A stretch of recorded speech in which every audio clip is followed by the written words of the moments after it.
So let's talk about high ground here. So the reason why high ground is good is some people say, like you were saying, that it's hard for people to aim up at you, and that is true. However, it's also theoretically a little bit more difficult for you to aim down as well, right? Because you also are just aiming left to right and up and down, but the angle increases the difficulty for you aiming a little bit, right? But it's proportionately the same, so it's a net neutral. Do you see what I'm saying? Now, what high ground does that is inarguably good are two good things. Let me give you a perspective of this here. Do you see my vision right here? Okay. Yeah. Do you see my vision here? You see the difference? One enemy came out of focus. Right. It's just simply you can simply see more and make decisions about who you want to shoot easier. There's more to see, so you can see your threats, you can see the status of the battlefield easier, and for soldier, yes, you could do a lot of damage to tanks, but like let's say you want to shoot a squishy, maybe from high ground you have better vision to shoot easier to kill targets. So you end up doing more pressure, more value because you can see easier from the high ground, right? Yeah, that makes sense. Simple combat, right? This isn't exactly new or unique to Overwatch. This is just real life, right? You go to the top of a mountain to see further, get more information to make good decisions about the battlefield. But the other reason why high ground is powerful, and this is really important to remember, is what's the difference between this position here and the position that I was just on right here? What's the difference? He'll go out of focus like Right, sooner. right. Now think about it from terms of safety. Do I have cover where I am at right now? Do you see this? A little bit, but Right. not as much. Okay. So do you see how I can utilize this corner here? Now you said I don't have as much cover, and yet if I go up here, where's my cover here? You can walk a little bit backward. Yes. So actually, high ground doesn't necessarily, it's still good, but it doesn't demand you to have a wall or a corner to stand next to, because the very floor becomes the cover. Do you see it? You see? Unless like they have like a Pharah or an Echo. Of course, like that, or somebody you're else fairly contesting safe. you on high ground, right? Yeah. But if all the enemies are on the low ground or are not flying, as you said, then the very floor becomes permanent cover. So it's actually easier to leverage cover if you're on high ground than if you're on the floor. And you have better vision. And that's pretty much why high ground matters. The aiming thing is definitely a factor, but it's less so a factor. I will say one thing that's different is when you're on high ground, generally you have the entire enemy team in front of you, whereas if I'm the training bot down here, I might have to look up, and then I might have to look right, and then I have to look left and right. Oftentimes high ground, because it has a better vantage point, allows you to kind of keep everything in front of you, and so there's no surprises. Do you see what I'm saying? Yeah. The other thing as well is you can kind of selectively choose, make it a little bit harder for you to shoot because only parts of your hitbox are available. Whereas if you're on the low ground, technically any shot that hits is my head or my body, right? Okay. Yeah. Give me questions with that.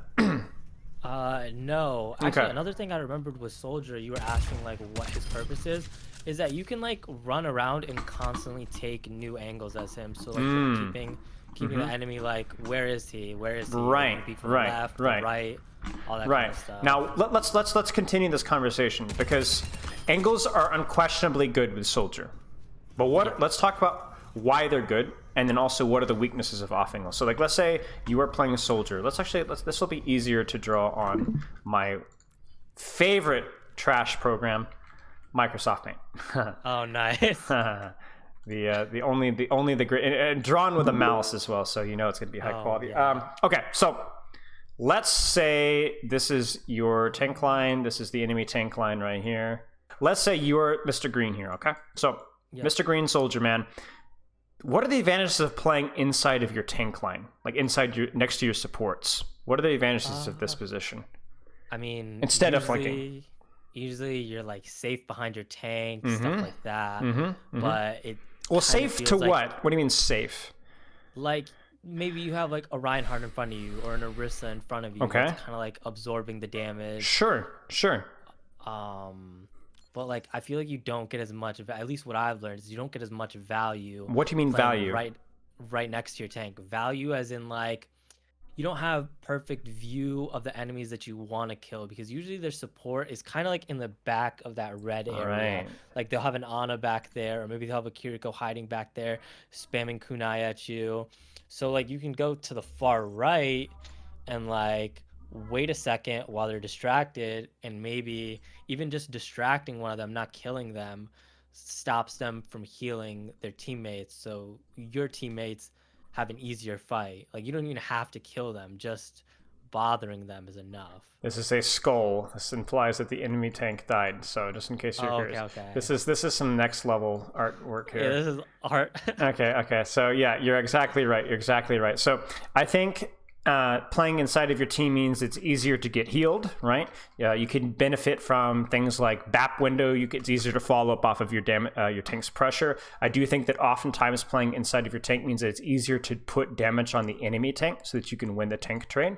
But as you said, we have to talk about the downsides as well.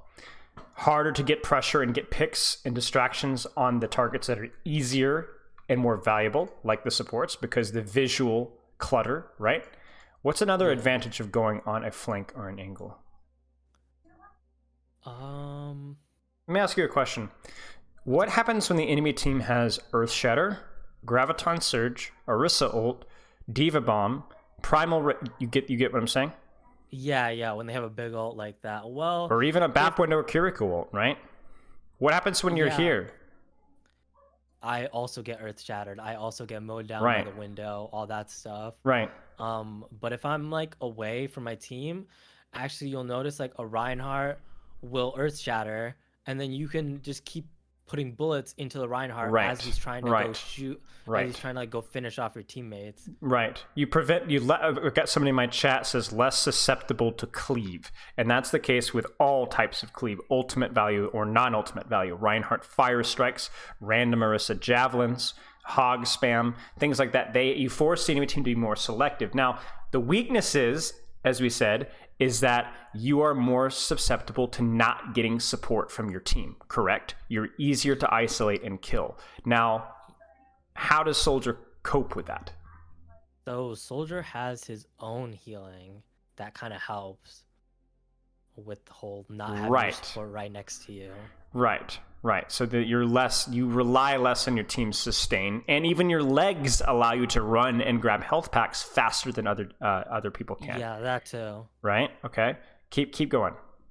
Why else is Soldier less reliant? I feel like he gets just more value in general from being apart from his team rather than sitting next to your tank and trying to help him 2v1 the other tank. From what I've seen in my own gameplay. Like, what if you were playing a Bastion? Bastion definitely, yeah, sure. How fast does a Bastion melt an enemy tank? Very fast. Okay. How fast is a Soldier? Soldier has low damage output. I wouldn't say compared to others, right? Lower damage output, but he has higher mobility, higher self-sustain, higher, even like Helix is something that isn't as effective on a tank line, but a Helix on a Squishy or on a Tracer or on a Genji is problematic, right? It's infinitely better. Absolutely. So Soldier, now when might you need to be careful about taking an angle or a flank as really any hero? What are some heroes or situations that can make it problematic? When you either like overstay your welcome. What does that mean? So imagine you're on the left right here in that green box, and 3 enemies are coming towards you, and you see them coming towards you, but you don't run away fast enough, so even your legs can't help you get away. Right. So that's like overstaying your welcome. Or if you because let me stop you right there. I'm gonna elaborate because you're absolutely right. So then you've already gotten your value, correct? By distracting 3 enemies at a good time. That means that your Rhine or tank should win the tank war, right? So then you've already done your job, as you said, so we no longer need to be here. We can go back and resume safe positioning after baiting the enemy team to chase us. So it's a 3-for-1 trade that works great as long as we survive. Okay, keep going. Sorry. So like if I ended up pushing up further and just tried to like get into their backline, that might be a mistake too, because then you might have, let's say, 3 or 4 people turn on you, and at this point you're so far up that not even your teammates could help you, even if they tried. Even if you started to run back, nobody could help you. Even a Kiriko TP probably wouldn't be far enough for that. And this is where a little bit of multiplication helps, because if you consider on a scale of 1 to 5 of how much value your flank gets times how long you're able to stay there, let's say in terms of seconds, if you're flanking all the way into their back line and you're on top of them, that's a 5, right? That's super valuable. They're all turning on you. But like, let's say you go so aggressive that you're only able to stay 1 second, right? How much value do you get off that flank? 5, right? Whereas like, let's say you took something like this initial green box here, which was not as aggressive. How aggressively would you rate that 1 through 5?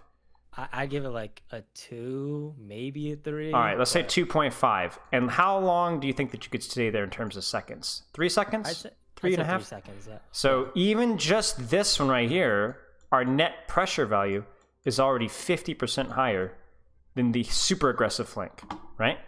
And not only that, but because we might die here, then there's a long downtime before we're able to do something again. Whereas here, maybe we're only able to stay for 2.5 seconds, but then we can run away, grab a health pack, and then 5-10 seconds later, we do it again, right? So maybe it's not actually 7.5 to 5, maybe it's 7.5, and we can do it 2 times in a fight, right? And so it's actually 3 times as strong, and you get what I'm saying here. So it's about risk versus reward here. That's all I've noticed so far with Soldier, is that rather than trying to help your tank do the 2v1 tank fight, is that maybe you go experiment with the flank, and kind of like get some experience with knowing how far is overextended, and how far you can safely play, stuff like that. Right. And to me, that's the most important thing you can be doing, because the key thing is that Overwatch has so much nuance that I can't ever sit down on a call and explain every single situation to you. You have to experiment. That's the best thing that you can do. I encourage Soldier players to sit behind the Reinhardt and shoot the enemy tank for a couple days. See how it goes. When is it good? When is it bad? Okay, now go take a flank. When is it good? When is it bad, right? When is it good to go hard, right? What heroes are really hard to go hard flanks again? Like, what about a Tracer? You know, if they're running a Tracer, Genji, Soldier, Winston, Wrecking Ball, you want to still take angles and flanks, but you have to be more careful, right? Because those heroes are really good at taking those angle flanks, maybe even better than you. You see what I'm saying? So Genji is a rough one. Right. So the most important thing you can be doing when you're learning a first-person shooter like you are is to experiment. Is to try different things, see what works, see what doesn't work, try and figure out the logic behind it, because that's so much better than just following a guide, you know?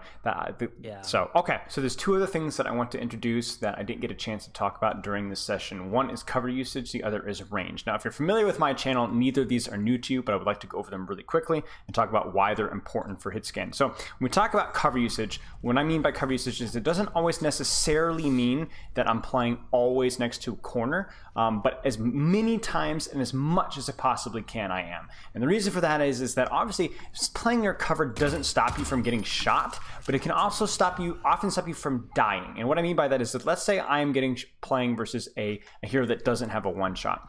If that target starts to shoot me at this point in time, I am given time to be able to reach invulnerability before I die. Whereas if I'm playing here, if I start getting shot, there's a travel time from going from point A to point B that might be long enough that I die before I get to invulnerability, to where I get towards cover. Cover is important, guys. Cover is important. It's not just about reducing the amount of damage that you're taking. It's also about significantly reducing the chances that you die, and that's the most important use of cover. So I don't care if you're playing Widowmaker, I don't care if you're playing Tracer, Soldier, any of the hit scan heroes.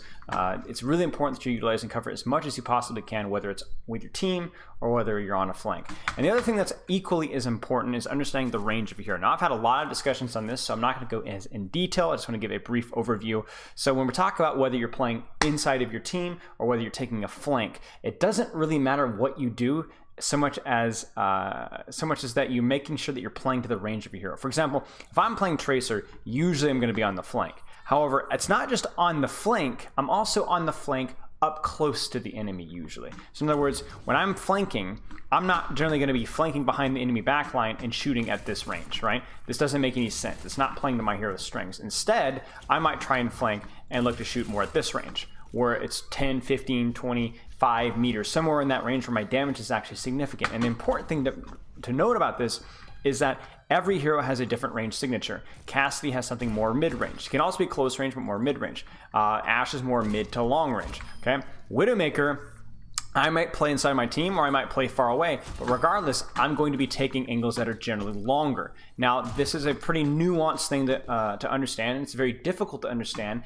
but the reason why it's important is because oftentimes when you're playing that range, it can also depend on the enemy composition. We spent a lot of time in the review talking about Soldier. So if I'm playing Soldier versus a Widowmaker and I'm on the flank, I'm going to be looking for shorter, tighter flanks that I can sneak up on the Widowmaker on. If I'm playing Soldier versus a composition like a Reaper May, I'm going to be playing almost like a sniper. I might still be on the flank, but I'm going to be playing longer sightlines, playing like the almost sniper hero that I am versus that composition. So once again, cover usage is extremely important. Reduce the amount of damage that you take, reduce the amount of chances of you dying, and then understanding the range of your hero in relation to the composition you're playing versus will help you with positioning. So high ground, we talk about high ground, but it's about angles versus playing with your team. We talk about range, we talk about cover usage.